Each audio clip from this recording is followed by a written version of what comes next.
it's a major lesson actually for entrepreneurs, and one that I share with entrepreneurs over and over again, that, when you have 40% of your business in, one account where that phone call can come in and they can say, sorry, like this isn't happening anymore, and next week it's cut off.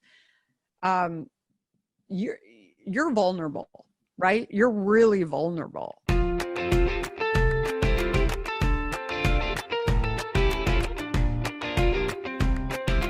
We did what every smart business person, entrepreneur should do. We got, the revenue sales numbers to really understand what they would consider success. We were within 6 months of being in there, we were cranking along. We were doing, way more than what they told us were like the goals for selling in stores. And then after a year and a half, we got a phone call from a new buyer introducing herself. And she said to us that unfortunately, there had been a conversation at the top that they were going to eliminate us from Starbucks. And so, the scariest thing for us was, again, number one, we thought we knew what the goals were. There was no, if you don't meet these goals, then you're kicked out. There was but again, we were surpassing any goals that even this new buyer had heard about. So it was kind of like an awkward conversation, because she was like, it's not you, it's us. We want to put higher margin food into the case. Okay, fine. Well, how much time do we have? And they were like, well, we're going to actually remove you next week. We had built up 6 months worth of inventory in our warehouse that, again, as a, entrepreneur, we were sitting here looking at, it wasn't going to expire tomorrow, but it was going to expire, right? We used real fruit in our product. Like there was, it was really scary. And we had paid for, this product already that was sitting as a, to manufacture the product. So it was an incredibly scary situation. And I don't cry very often, but when I got this news, I got off the phone and I, probably said a few 4-letter words and was just not really that happy, with Starbucks overall. And somewhere along the way, I, calmed down a little bit and thought, first of all, there's a few pieces to this. Number one, they made us a brand nationwide when we would not have been able to do that. As like, we were in Chicago and we wouldn't have had distribution in Chicago. In fact, we were only in Starbucks for, for that year and a half in Chicago. But then the other piece of it that I thought was, shame on us, was that 40% of our business was actually through Starbucks. And so it's a major lesson actually for entrepreneurs, and one that I share with entrepreneurs over and over again, that, when you have 40% of your business in, one account where that phone call can come in and they can say, sorry, like this isn't happening anymore, and next week it's cut off. You're vulnerable, right? You're really vulnerable. And nobody really we were sitting there for a year and a half celebrating, watching, the number go up, up, up, up, up in our sales, but we were not thinking that what we were ultimately doing by not focusing on other parts of the business was creating huge risk.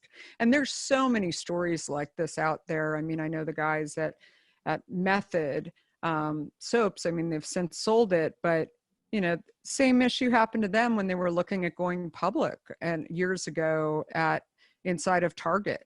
I mean, Method basically had a, you know, greater than 50% of their revenue was at Target, and, you know, and they were really, really vulnerable. So again, the conversation with Starbucks was ended. We had this inventory, and I thought, now we need to find where those customers are. We didn't have a database. We didn't have any of these things to ultimately know who was actually out there in Chicago or South Dakota or any of these other places buying our product. And got a phone call a couple of weeks later from a buyer at Amazon. And ironically, he had actually worked with me at my first job at Time Magazine.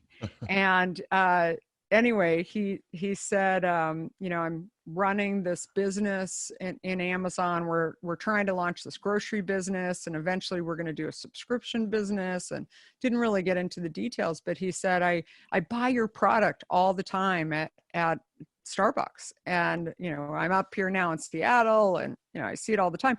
I didn't have the courage to actually share with him that we had been kicked out of Amazon, nor was he asking. So I just said, I said, oh, really? And he said, you know, what's the lead time to get some product here in our warehouse so that we could launch with you guys? And I said, well, actually, we have inventory. We had an overrun of Blackberry, which was the product that was inside of Starbucks. And I said, I can actually ship it to you today. And he was like, oh, that's amazing.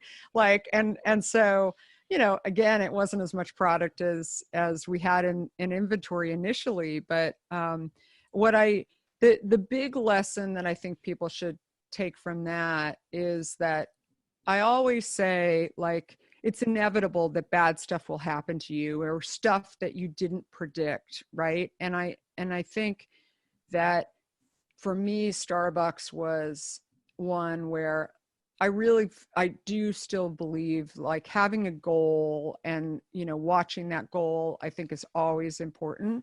But the other piece of it, having too much in one account, is just incredibly dangerous, because you just never know what will happen. In today's day and age, I mean, the number of entrepreneurs that I've talked to have said, like, oh yeah, we have so much business in this one retailer, and then they go out of business, they go bankrupt. And then where are you? You're a supplier. You were like banking on this. Or they go bankrupt and you don't get paid, right? And so always looking for ways that you can, you know, eliminate or alleviate some risk is really important. But also, like, sometimes you just have to hope for that, like, that North Star, right? Like, and think, and when I got that phone call from Amazon, that for me was, I didn't see it then and that day as, okay, this is that Starbucks, now Amazon. Instead, I thought, oh, thank God, I'm going to be able to deal with some of this inventory issue.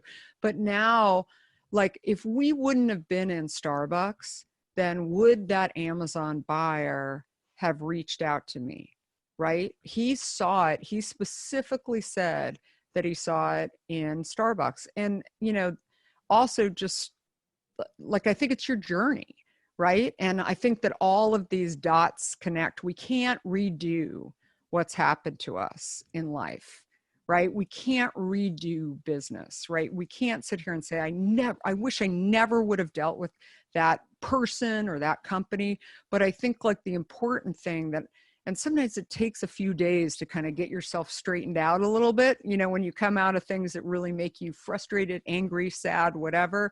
But instead, look at those situations and say, okay, what did I learn from it? I learned that I didn't want to deal with this. I learned that, you know, I shouldn't have so much business in one area. Whatever those things are, it's so important to, like, really, you know, take it easy on yourself a little bit, and believe that that was put into your life in order to get you to the next thing.